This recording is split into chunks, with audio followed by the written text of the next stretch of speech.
कि ये मेरे किसान, ये मेरे भोले किसान जो है, इन किसानों के साथ क्या धोखा हुआ, ये किसी रेवेन्यू मंत्री को पता है? किसी रेवेन्यू मंत्री ने जाना कि इस समाज के साथ कितना बड़ा धोखा हुआ? भारत के संविधान के आर्टिकल 19 के अंदर हर किसान को जमीन का मालिक बनाया गया। मारवाड़ी में कहावत चली थी, खड़े जकेरा खेत चढ़े जकेरा घोड़ा, यानी प्रत्येक किसान को जमीन का मालिक बनाया गया था।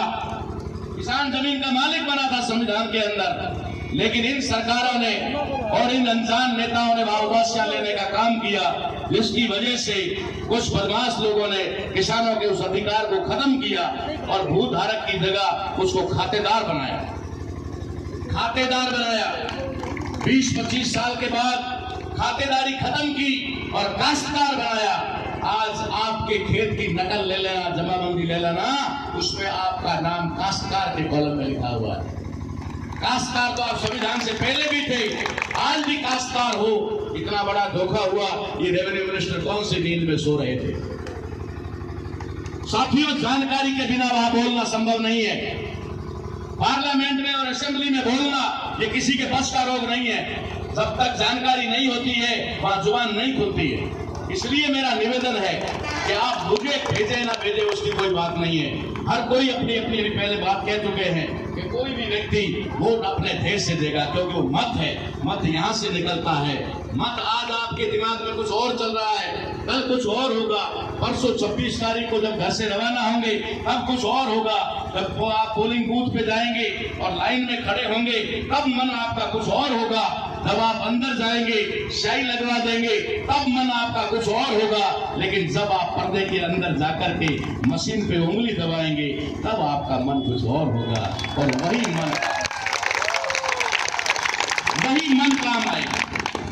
आज मेरे रिक्वेस्ट करने से या फिर इतनी बड़ी भीड़ को देख करके ये नहीं होना चाहिए। जिस व्यक्ति को जब वो पोलिंग पे जाएगा उस समय उसको सोचना होगा, वो सोचेगा कि मेरा हित कौन कर सकता है, वो चुपचाप से उस पर्दे के अंदर बटन दबा के निकल जाएगा।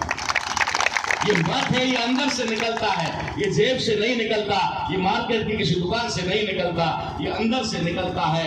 मत का मतलब मारवाड़ी में क्या नहीं, मतों मतों की मतों ही दे सके, हिंदी में मत के।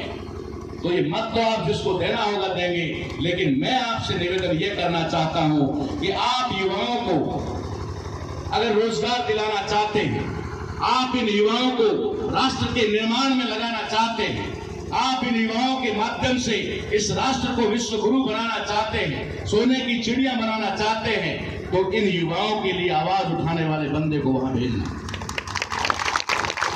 आपके घर में जो बच्चे पल रहे हैं, उन बच्चों की सुनहरी और भविष्य सुधारने वाली एजुकेशन कौन दिला सकता है, उसकी आवाज कौन उठा सकता है, उसको अपना वक्त देना।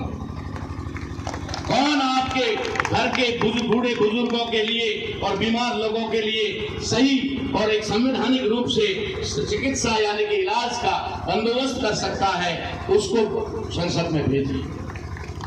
मैं ये नहीं कहता कि सारे गुण मुझ में आ गए हैं और मेरे मुकाबले में कोई नहीं है, बहुत सारे हो सकते हैं, लेकिन आप अपने विवेक का इस्तेमाल करिए, आप अपनी बुद्धि का इस्तेमाल करिए और उसके बाद फैसला करिए। अपनी जातियों पर मत जाइए, कभी भी जातियों पे मत जाइए कि ये फला जाति से इसलिए मैं वोट दूंगा, ये फला जाति से इसलिए मैं वोट दूंगा, ये मेरी जाति से इसलिए वोट दूंगा। ये गलतफहमी मत रखिए। हमेशा इस राष्ट्र के हित के लिए जो काम कर सकता है उसके लिए आप आइए। इसी बात को मैं आपको बताना चाहता था कि मैं आखिर चुनाव क्यों लड़ रहा हूं। मैं चुनाव उस वंचित वर्ग के लिए लड़ रहा हूं जिनके घर में आज दिन तक वार्ड पंच भी नहीं बना हुआ, राजनीतिक चेतना जानते भी नहीं है। मैं 75 साल में उन परिवारों के लिए लड़ाई लड़ रहा हूं जिनका आज दिन तक पुश्तैनी काम भी नहीं छूटा, उनका पुश्तैनी काम नहीं छूटा। आज भी नाई बाल काट रहा है, आज भी दर्जी कपड़े सिल रहा है, जबकि ये अधिकार सबको होना चाहिए, काम अपनी इच्छा अनुसार होता है। आज भी उन लोगों के घरों में न तो शिक्षा है न राजनीति है, सिर्फ और सिर्फ धर्म का झंडा बता करके उनको गुमराह किया जा रहा है। इसलिए मैं आपसे निवेदन करना चाहता हूं, युवाओं खास करके आप सुनिएगा, बुजुर्गों से निवेदन करूंगा कि आपने जितने कष्ट देखे हैं, शायद आपके बेटे तो बड़े हो गए, लेकिन आपके पोते जो आपकी गोदी में खेल रहे हैं, उन पोतों का भविष्य अंधकार में है। ये मुझे दिखाई दे रहा है, मेरी आंखों से दिखाई दे रहा है। इसलिए आपसे अनुरोध करता हूं कि आप इन युवाओं का साथ दीजिए, और युवाओं से अनुरोध करता हूं कि राष्ट्र निर्माण की भागीदारी में आगे आइए। अब कब तक छुप करके रहोगे? वो बन गया तो बनने दो, वो गाया तो गाने दो। ये आप अपने दिमाग, अपनी जिम्मेदारी लो। आप एक राष्ट्र के नागरिक हो, और प्रत्येक नागरिक के ऊपर राष्ट्र की जिम्मेदारी होती है।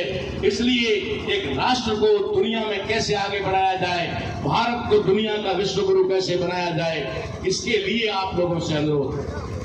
मैं आपको 2 उदाहरण देकर बात समाप्त करना चाहता हूं कि जापान देश को जब अमेरिका ने परमाणु बम से ध्वस्त कर दिया था, पूरी तरह से कमजोर कर दिया था, तो जापान के युवाओं ने शपथ ली थी, कसम खाई थी कि हम अमेरिका से बदला लेंगे। और उन युवाओं ने एजुकेशन को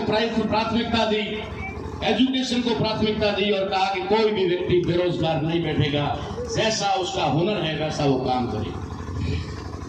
अगर किसी व्यक्ति के पास पैर नहीं है तो हाथों से काम करेगा, हाथ नहीं है तो दिमाग से काम करेगा, लेकिन काम करेगा। उन युवाओं ने शपथ ली, और सिर्फ 20 या 25 साल के टाइम में जापान ने अमेरिका को कर्जा दे करके अमेरिका से बदला ले लिया। जिस जापान को खत्म कर दिया था अमेरिका ने, उस जापान ने अमेरिका को कर्जा दिया, और कर्जा देकर के चिट्ठी लिखी कि हमने बदला ले लिया। इसी बात से प्रेरित